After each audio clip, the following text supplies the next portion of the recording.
If the whole world went organic, in 10 years, we could reverse climate change.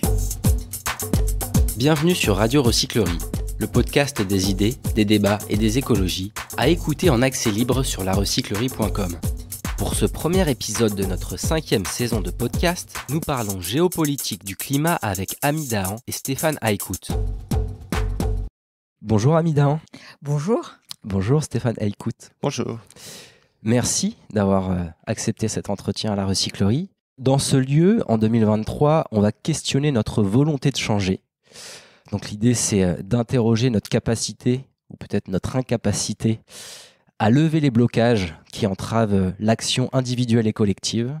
Est-ce que ça vous parle comme programme ? Bah oui, il y a de quoi faire. J'ai une première question qui me semble importante à vous poser. C'est comment êtes-vous arrivé à étudier le climat, alors que vous n'êtes pas climatologue à la base, mais mathématicienne pour vous, Ami, et sociologue pour vous, Stéphane. Qu'est-ce qui vous a amené à cette discipline ? Mathématiques, c'était ma formation initiale et les premières années de ma carrière. Bon, j'étais venu beaucoup à l'histoire des sciences, donc c'est vrai que je m'interrogeais sur les pratiques scientifiques, les méthodes, etc., et en particulier la question des modèles, et donc très facilement les modèles du climat. À part ça, j'étais écologiste depuis longtemps, parce que voilà, je suis engagée dans les Amis de la Terre depuis très longtemps. Et donc, une fois que je me suis intéressée aux modèles climatiques, j'ai eu l'occasion d'aller dans des COP. Voilà, j'ai été happée par ça, pas seulement les interrogations épistémologiques, mais aussi les questions sciences et politique, expertise, etc. Et donc, c'est devenu mon objet de recherche au CNRS, et voilà. Stéphane. Oui, j'ai aussi plusieurs disciplines d'origine. D'abord, j'ai fait sciences politiques, j'ai fait sociologie après. Ensuite, je faisais un Erasmus en France et je suis tombé dans l'histoire et la sociologie des sciences. Et le climat, il faut dire que c'était peut-être d'abord par intérêt scientifique et par collaboration avec Ami, d'ailleurs, que c'est devenu un des thèmes principaux de mes recherches et de ma thèse ensuite, parce que ça permettait de lier au fait plusieurs intérêts que j'avais, c'est-à-dire regarder d'une part comment nos sociétés se transforment sous l'effet des questions écologiques, c'était aussi un engagement personnel, mais ensuite aussi regarder comment les relations sciences politiques, c'était quelque chose qui m'intéressait beaucoup, se montrent dans les questions écologiques. Et il n'y a pas de sujet qui soit à la fois scientifiquement aussi complexe, socialement, politiquement. Cette complexité-là, scientifiquement parlant, elle me paraissait très, très intéressante et très paradigmatique pour ce qui nous arrive en termes écologiques et sociétaux en ce moment. Si on peut résumer, est-ce qu'on peut dire que pour comprendre le climat, il faut aller, comme vous, vers de l'interdisciplinarité, de la transdisciplinarité, de la complexité ? La pluridisciplinarité, certainement. Donc, il faut mobiliser plusieurs disciplines. Est-ce que, après, il y a tout un débat chez nous, c'est quoi l'interdisciplinarité, c'est quoi la transdisciplinarité. Je pense effectivement que les cadres disciplinaires, parfois, n'aident pas à prendre, en fait, toute la mesure du problème. Et ça se montre d'ailleurs avec la lenteur avec laquelle les disciplines se sont emparées du sujet. La sociologie, quand j'ai commencé, par exemple, en France, à l'époque, il y avait vraiment pas grand monde qui travaillait sur le climat dans les sciences sociales. C'était un champ qui était complètement laissé aux scientifiques du climat, et à quelques personnes comme Ami et son équipe qui travaillaient, mais il n'y avait pas grand monde. Et c'était notamment à cause de ces ornières disciplinaires qui faisaient que ça tombait un peu dehors. Et donc, il faut les dépasser, oui. C'est un point commun que vous avez, d'arriver à passer d'une discipline à une autre pour éclairer la question climatique. C'est aussi notre point de départ sur cette programmation 2023, la volonté de changer. On a un constat scientifique depuis 50 ans, le rapport Meadows, implacable sur les limites planétaires. Sauf qu'aujourd'hui, on voit que le constat scientifique pur ne suffit pas. On a besoin des sciences sociales, justement, pour pour irriguer la question climatique? Le rapport Meadows, ce n'est pas vraiment un constat scientifique sur la question du changement climatique. Mais c'est bien sûr quelque chose qui montre l'impasse dans laquelle le développement des sociétés va se heurter. En fait, je cite le rapport Meadows parmi tant d'autres. Oui, c'est simplement pour parler du constat scientifique depuis au moins une cinquantaine d'années qui a été posé. Oui.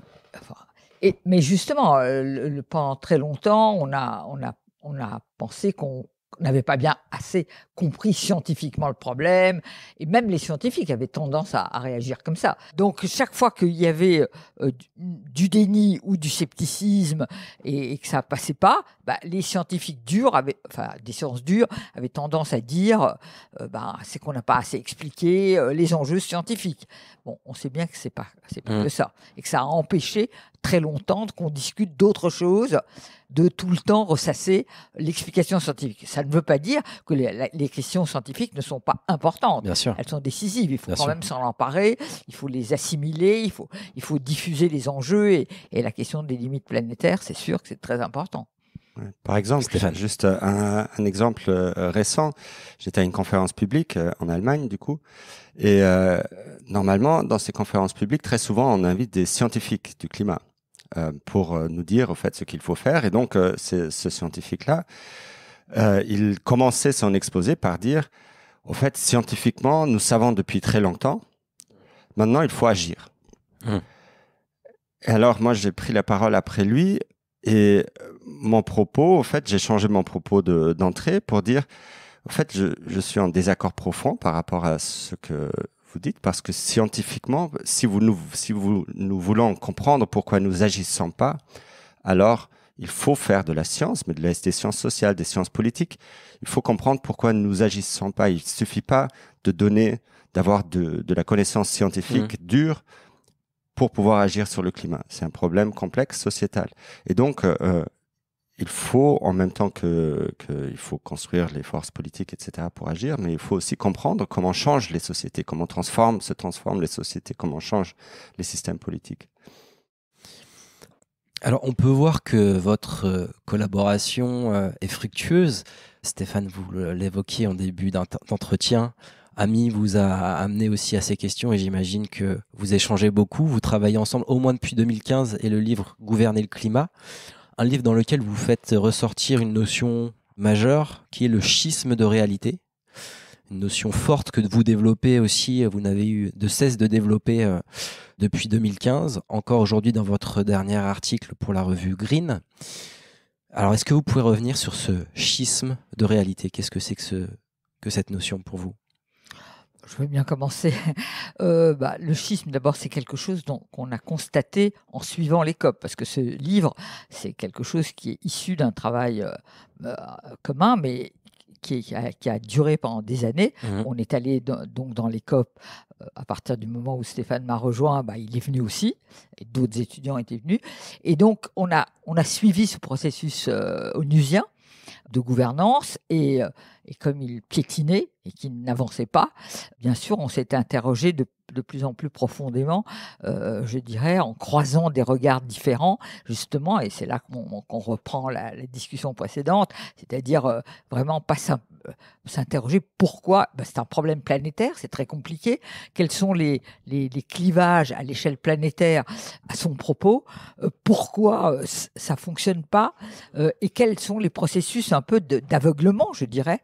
Et pour aller à l'essentiel, la thèse du schisme, c'est justement comment cette gouvernance globale a construit un certain nombre de murs pare-feu, si vous voulez, qui isolent la question climatique de bien d'autres, en premier lieu celle des énergies fossiles, qui est pourtant à l'origine essentielle pour traiter la question, puisque évidemment le changement climatique est lié aux émissions des énergies fossiles, les gaz à effet de serre fameux. On ne discutait pas vraiment de ça dans la gouvernance. On ne discute pas de ça, on ne discute pas des infrastructures et des questions matérielles de comment fonctionnent nos sociétés, qu'est-ce qu'on consomme, comment est-ce qu'on va faire si on veut sortir des fossiles, puisque le mot de sortie des fossiles, ça n'intervient même pas dans l'accord de Paris. Ça n'existe pas dans l'accord de Paris. On ne parle pas de comment on va sortir des fossiles. On donne simplement des objectifs à long terme, toujours à long terme, pendant très longtemps. Maintenant, on se rapproche un peu plus quand même. Mais jusqu'à 2015, c'était vraiment 2060, 2100, à la fin du siècle, etc. On se donne des objectifs d'émissions, mais comment est-ce qu'on va faire à la source ? Jamais on en a parlé. Donc ça donne un hiatus, un écart énorme entre des objectifs qui se veulent très ambitieux et puis de comment on va faire, qui est un non-dit, un non-pensé dans la gouvernance. Et donc, du coup, ça donne aussi un aspect temporel à ce schisme, qui est une lenteur terrible du processus, une fabrique de la lenteur, selon ce terme, et puis une accélération du changement climatique lui-même.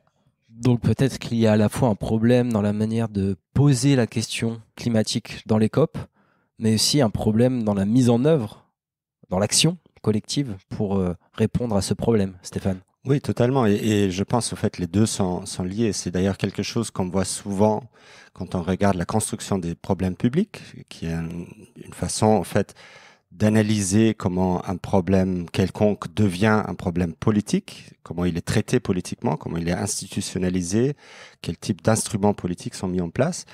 Et ce qu'on constate souvent, c'est que la façon dont le problème est posé à l'origine a une influence très forte sur la manière dont il est pris en main politiquement ensuite.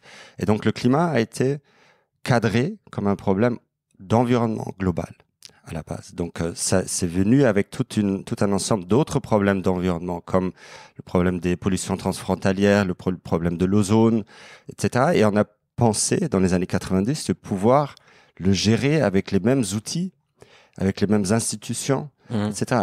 Or, le climat est un problème autrement plus complexe, autrement plus difficile, qui met en jeu au fait des intérêts divergents très profonds.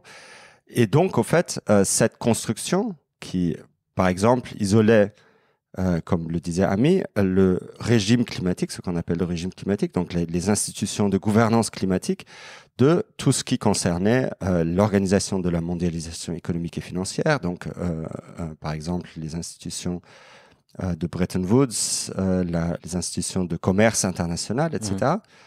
Il isolait aussi le climat au niveau national, par exemple, très souvent des questions de production énergétique, d'économie. Donc, vous avez un ministère de l'environnement qui traitait le climat, mais un ministère de l'économie qui faisait l'économie comme si de rien n'était.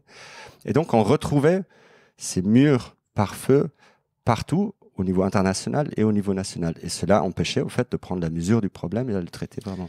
Et pourtant, aujourd'hui, tous les domaines que vous venez de citer ne peuvent pas échapper à la question climatique. Vous avez théorisé une autre notion qui est la climatisation du monde.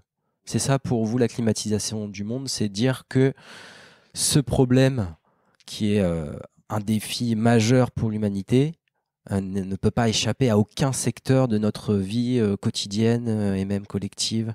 C'est ça, mais c'est aussi le fait que en même temps qu'il y avait la globalisation du climat, c'est-à-dire le considérer toujours comme un problème qui concerne tout le monde, etc., et qui était un peu dans la gouvernance climatique, eh bien, les acteurs, les populations, etc., voyant quand même l'enjeu, se sont inscrits dedans. C'est-à-dire, ont voulu être, chaque fois qu'il y avait des problèmes, en particulier des populations, en Amazonie, partout, dans les pays pauvres, en particulier, qui au début étaient sceptiques, ne croyaient pas à cette affaire, vraiment.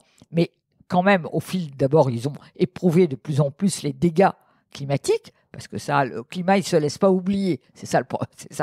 C'est que depuis 30 ans, ça n'arrête pas de s'aggraver et les événements extrêmes frappent les populations, les continents, etc., à divers moments et de façon de plus en plus dure et terrible. Et donc, de ce point de vue-là, tout le monde se rend compte de cet enjeu et les populations, les ONG, etc., sont rentrées. Donc, toutes les questions importantes des sociétés interfère avec la question du climat.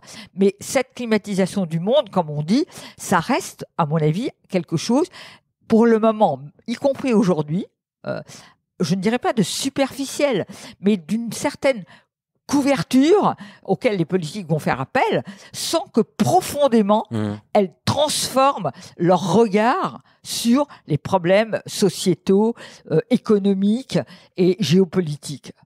En vous entendant, je me dis que c'est peut-être la société civile qui a la première saisi vraiment le problème à bras-le-corps. Stéphane, vous vivez en Allemagne, vous êtes allemand. On voit en ce moment des résistances à Lützerath assez importantes.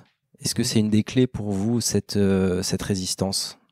Oui, absolument. Je pense, de toute façon, on ne résoudra pas le problème du climat sans la mobilisation des sociétés civiles. Et on le voit à chaque fois qu'il y a une avancée, par exemple, qu'aujourd'hui on parle d'un Green Deal européen, qu'on ait pour la première fois une politique climatique.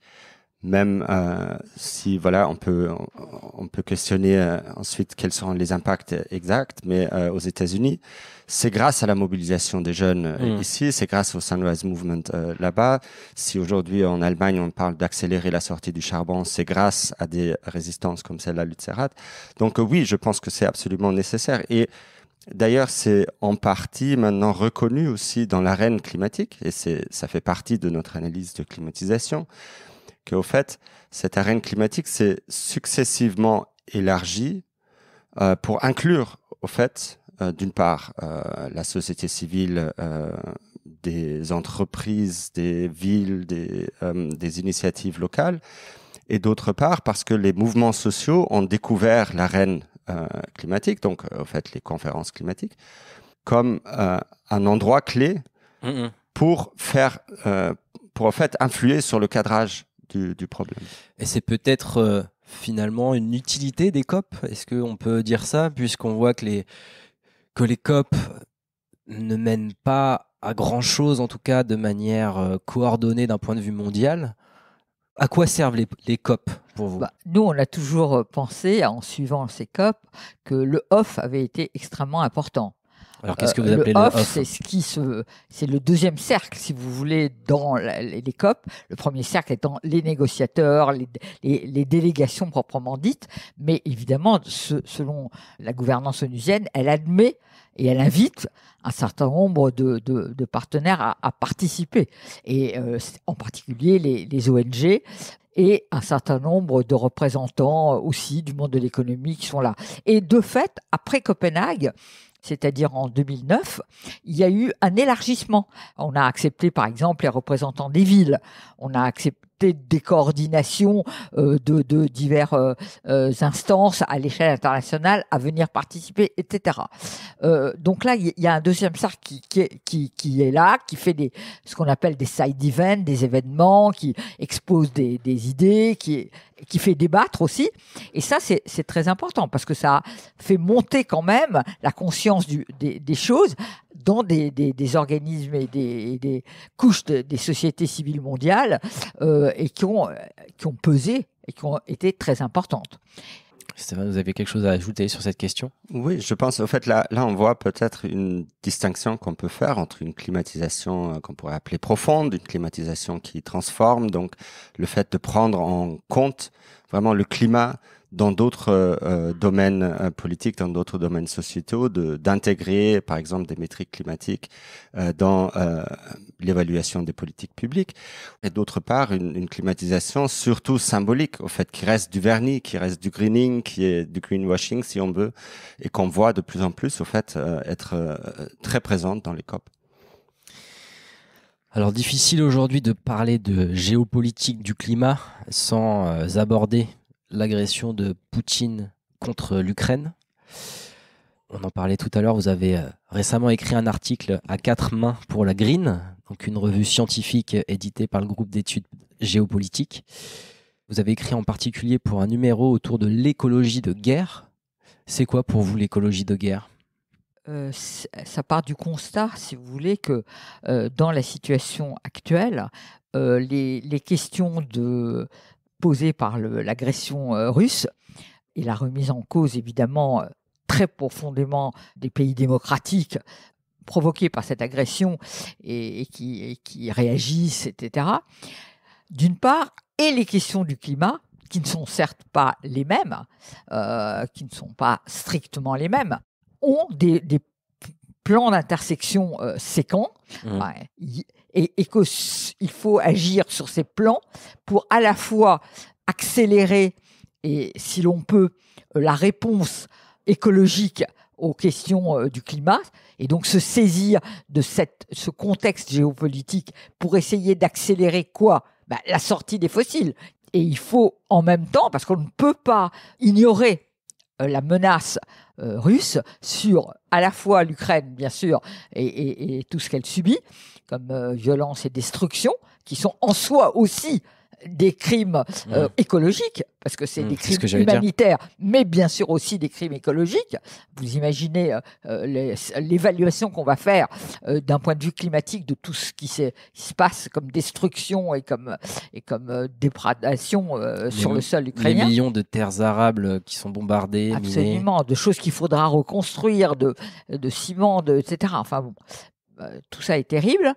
Et donc il faut se saisir de ce moment-là pour essayer de poser le problème, d'accélérer et pas se tourner seulement vers d'autres fournisseurs d'énergie fossile, qu'ils soient du Moyen-Orient, du Qatar, etc., voire des États-Unis. Stéphane, écoute, pour vous, cette notion d'écologie de guerre, elle est importante pour penser la guerre en Ukraine aujourd'hui ? Elle peut nous aider à penser à la fois ces problèmes géopolitiques actuels et la question du climat ? En fait, peut-être il faudrait prendre un tout petit peu de recul, parce qu'au fait, la question d'économie de guerre, si on veut, pas d'écologie de guerre, mais d'économie de guerre pour répondre au changement climatique est antérieure, au fait, à la guerre en Ukraine. Donc, elle a été proposée, par exemple, par Bill McKibben, activiste et écrivain climatique, par des gens comme Ulrike Herrmann en Allemagne, aussi Naomi Klein en fait allusion. Et selon eux, ça se justifie parce qu'ils pensent que l'effort nécessaire pour faire face à la question climatique, donc la transformation nécessaire, nécessite quelque chose comme un effort de guerre, comme les États-Unis, ça c'est Bill McKibben, ont fait pendant la Deuxième Guerre mondiale. D'autres prennent comme exemple la Grande-Bretagne, avec une différence qui est fondamentale, c'est que les États-Unis ont connu une croissance très importante pendant cette guerre. Donc c'était à la fin du Green Deal, et puis la guerre a aidé au fait les États-Unis à croître encore plus et à être la puissance économique dominante, alors que la Grande-Bretagne n'a pas eu de croissance pendant ce moment. Donc c'est une différence importante, parce que selon ce qu'on pense, si la croissance fondamentalement et la question climatique sont compatibles ou pas, on choisira un ou l'autre modèle. Toutefois, il y a aussi des problèmes, parce que si on regarde ces parenthèses historiques, on se rend compte que c'est justement ça, c'est des parenthèses.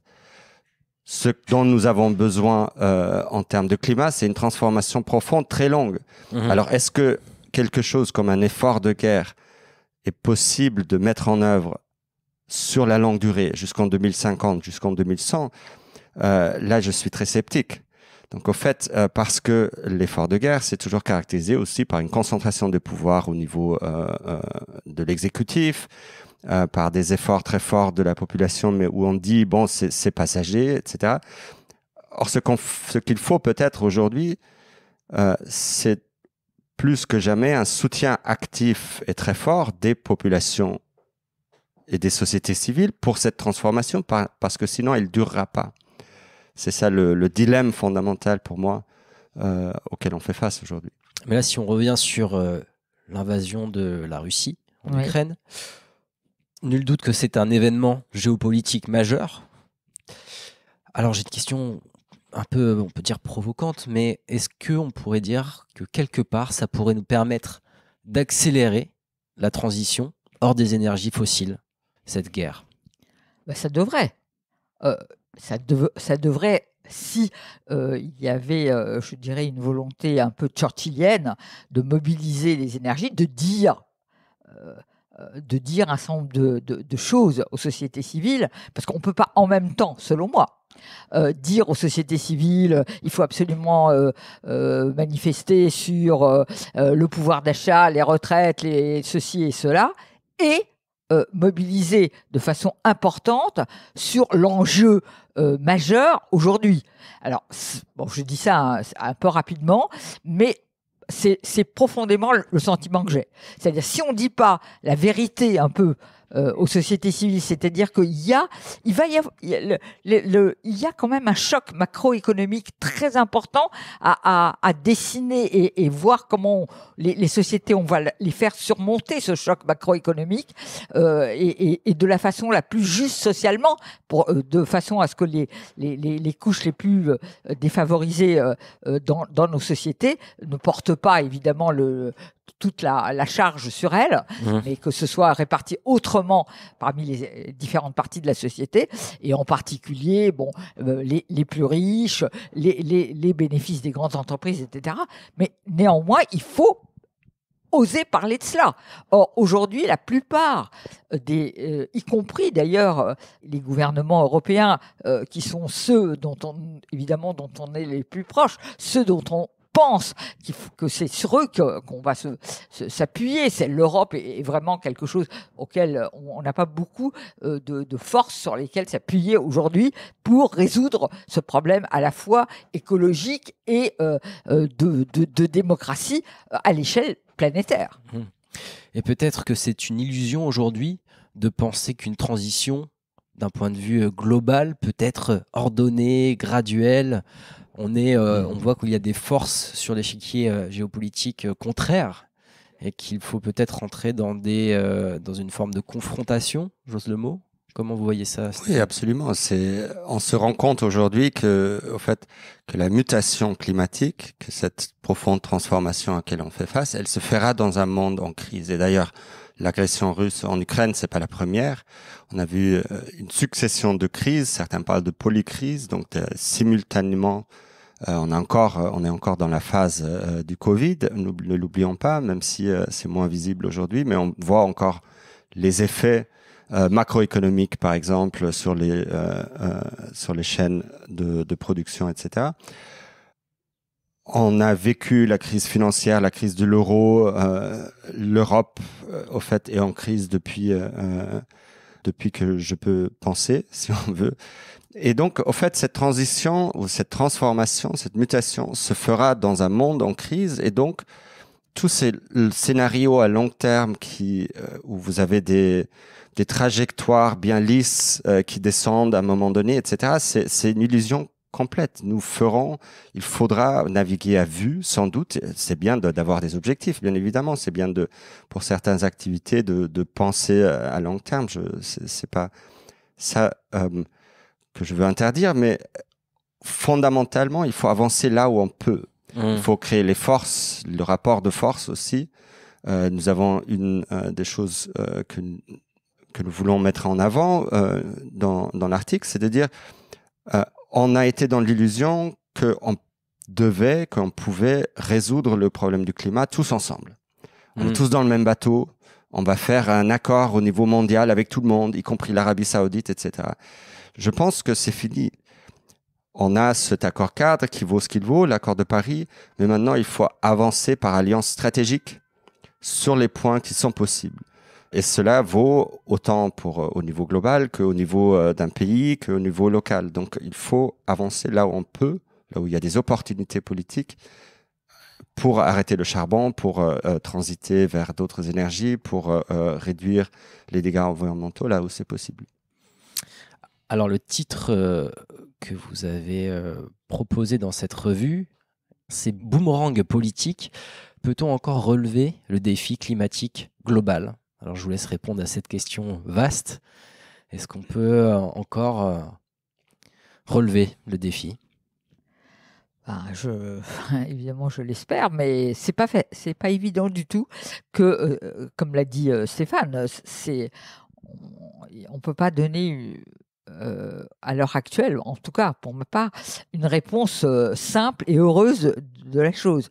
C'est sûr qu'on est en pleine crise avec des intérêts tellement divergents des blocs qu'aujourd'hui, la question est pour moi, reste ouverte. C'est-à-dire, il faut qu'un certain nombre de forces politiques acceptent avec courage de dire certaines vérités sur la question climatique et ses enjeux, sur les relations entre le choc macroéconomique et les chemins pour y répondre par rapport à l'économie mondiale, par rapport à certains choix, et en même temps dire la vérité aux populations concernées. Et donc, pour moi, la question n'est pas complètement claire. À la fin de cet article, vous proposez 4 grands axes pour repenser les politiques climatiques et tenter de lever les blocages. On commence à répondre à certaines questions. Donc vous parliez, Stéphane, d'alliance stratégique plutôt qu'un consensus de tous. Vous avez aussi un axe que vous développez, c'est toute politique est désormais une politique climatique. Et peut-être un dernier axe aussi intéressant, c'est s'appuyer sur les dynamiques sociales existantes. Qu'est-ce que vous avez voulu dire par là ? Au fait, ça part d'un constat dont on avait l'occasion de parler un peu avant, c'est-à-dire que beaucoup de ce qui bouge aujourd'hui sur la question climatique, on se rend compte que c'est à cause de mobilisation sociale ou à cause d'un élan au fait qui vient d'en bas plutôt que de politiciens, si on veut, courageux qui seraient allés de l'avant. Et donc, au fait, quand on regarde beaucoup d'experts, de débats politiques, on a souvent l'impression qu'au fait, il suffirait que les politiques mettent en œuvre une politique climatique ambitieuse et puis tout sera bien. Or, il y a quelques populations qui résistent, par exemple les éoliennes, les réseaux qui veulent pas que la vie soit plus chère, etc. Donc, au fait, les populations et la société sont souvent conçues comme un obstacle à la transition, plutôt que la force qui peut pousser, la force dynamique sur laquelle il faut s'appuyer, parce que n'oublions pas qu'en face, il y a des lobbies très importantes. En Allemagne, c'est le charbon, le lobby du charbon, le lobby de la voiture. En France, on a Total, on a Engie, etc.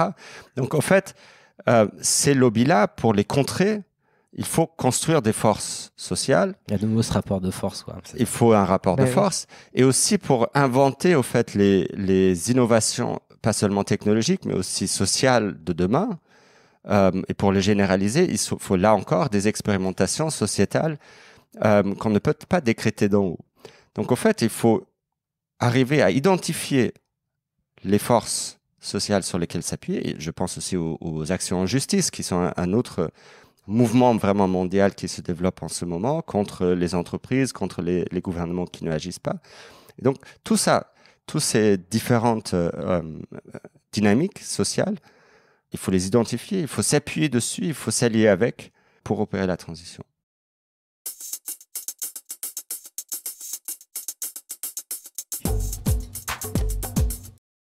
Amis des Stéphane Aïkout, on passe à notre deuxième partie de podcast avec les questions qu'on a l'habitude de poser ici.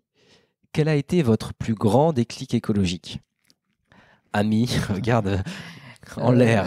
Oui, je ne sais pas. Je ne sais plus exactement parce que c'est vrai que mes premiers engagements écologiques, ça a été à la fin des années 70, changer la vie en ville, à Paris, par exemple. Et puis, rapidement, ça a été la prise en compte du caractère absolument planétaire de cette destruction de la nature, etc.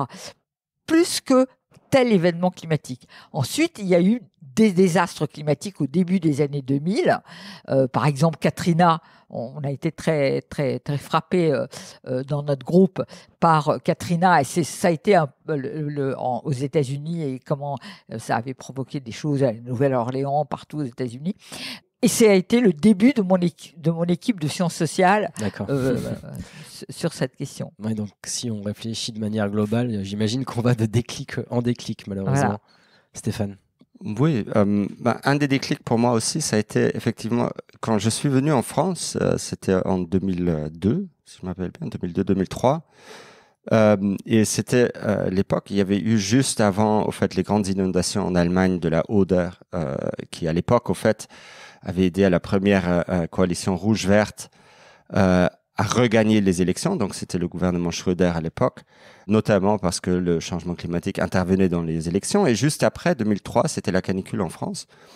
Et toute la discussion après, j'avais d'ailleurs écrit un mémoire à cette époque et pour la première fois pris l'ampleur au fait du phénomène, y compris dans nos pays. Donc le fait que le changement climatique, c'est pas une question lointaine qui concerne d'autres quelque part, mais que c'est quelque chose de très concret ici. Et on l'a vu d'ailleurs confirmé récemment avec les inondations encore dans la Ahr en Allemagne qui étaient catastrophiques et qui ont reposé cette question de l'adaptation aussi en Allemagne. Question qu'on évacuait, qu'on pensait qui était pour les pays en développement. Un autre petit, peut-être quelque chose de plus anecdotique, mais les bandes dessinées et les films, au fait, faits à partir de ça. Donc, Princesse Mononoke, par exemple, m'avait beaucoup touché comme une fable écologique qui montrait, au fait, ou qui touchait une sensibilité de voir la destruction de l'environnement, mais dans le sens plus sensible, plus simple ou plus concret de destruction des arbres, de destruction de forêts, et qui m'a sans doute aussi influencé, oui. Dernière question, qui n'est peut-être pas la plus simple. Comment vous imaginez le monde dans 20 ans, dans une perspective plutôt heureuse? On va essayer de se projeter un petit peu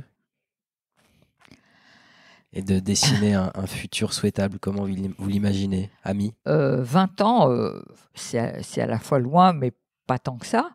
On voit bien qu'il y a 20 ans, personne, je crois, n'aurait souligné la rivalité stratégique Chine-États-Unis, oui, certainement, mais la guerre de Poutine, cette déstabilisation, cette destruction si brutale de l'ordre politique qui était issu de 1990 et la fin de l'Union soviétique, etc., la chute du mur, on ne se serait pas vu là.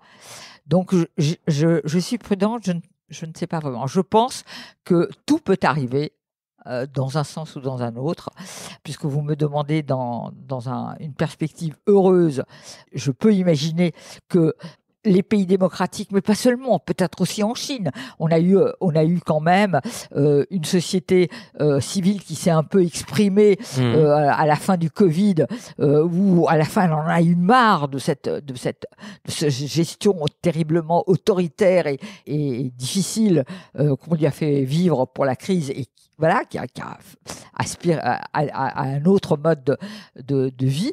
Bon, on voit bien qu'il y a des mouvements en Iran de femmes. Tout peut arriver. Et donc, on peut espérer que, comme l'a dit Stéphane, il va y avoir dans beaucoup de pays cela. Mais évidemment, il y a aussi aujourd'hui des menaces populistes partout, des menaces absolument agressives et guerrières partout, et que c'est ça qui l'emporte sur le climat. Évidemment, c'est le pire, ça, si vous voulez. Ce serait le pire. Bon, on va rester sur cette idée que tout reste ouvert. Pour moi, oui. Stéphane.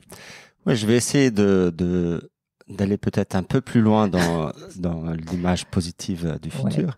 Ouais, si je regarde le futur de manière très optimiste, je me dis que le climat pourrait être un enjeu dans 20 ans, qu'on regarderait comme un enjeu clé, comme une question qui aura ravivé nos démocraties. Pourquoi je dis ça? Parce que, au fait, aujourd'hui, on voit très bien qu'on n'est pas seulement dans une crise écologique, mais on est dans une crise démocratique profonde.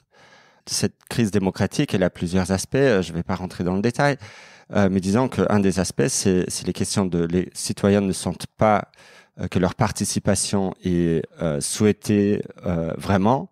Et puis, il y a un problème de répartition des richesses qui est évidente. Maintenant, les questions écologiques, peuvent amener et ont toujours eu ce moment au fait de aussi raviver la démocratie, de aussi mettre sur le devant les questions de participation des citoyens. Et la transformation écologique, la transformation climatique, elle nécessite l'adhésion des populations et du soutien actif. Donc ça peut être un moteur aussi pour peut-être démocratiser nos démocraties, pour répartir les richesses aussi de la production d'énergie de manière plus équitable, pas sur quelques grandes entreprises, mais dans les mains de citoyens très larges. Et c'est un petit début de ça, d'ailleurs, qu'on a vu en Allemagne avec les renouvelables, qui sont beaucoup plus... dont les profits sont beaucoup plus répartis, où on a vu des coopératives d'énergie, etc., pour faire des éoliennes, pour faire des renouvelables. Un autre aspect, c'est que le climat pourrait avoir aidé à pacifier un peu des relations internationales qui sans doute seront très tumultueuses, qui auront passé par une phase très tumultueuse, mais les coopérations sur les questions des nouvelles énergies, des questions de sécurité aussi internationale. Là encore, dans le meilleur des mondes possibles, le climat pourrait aider justement à dépasser les clivages parce qu'on se rend compte qu'on a un objectif commun et qu'il y a une question de survie de l'humanité qui est posée. Eh bien, merci pour cette touche d'optimisme final qui fait du bien. Amis, je vous vois sourire. Oui. Merci à tous les deux d'être venus à la recyclerie et à bientôt. Peut-être la prochaine fois, on fera un grand débat ouvert dans la grande salle. Merci d'être venus et à bientôt. Merci pour l'invitation. Merci.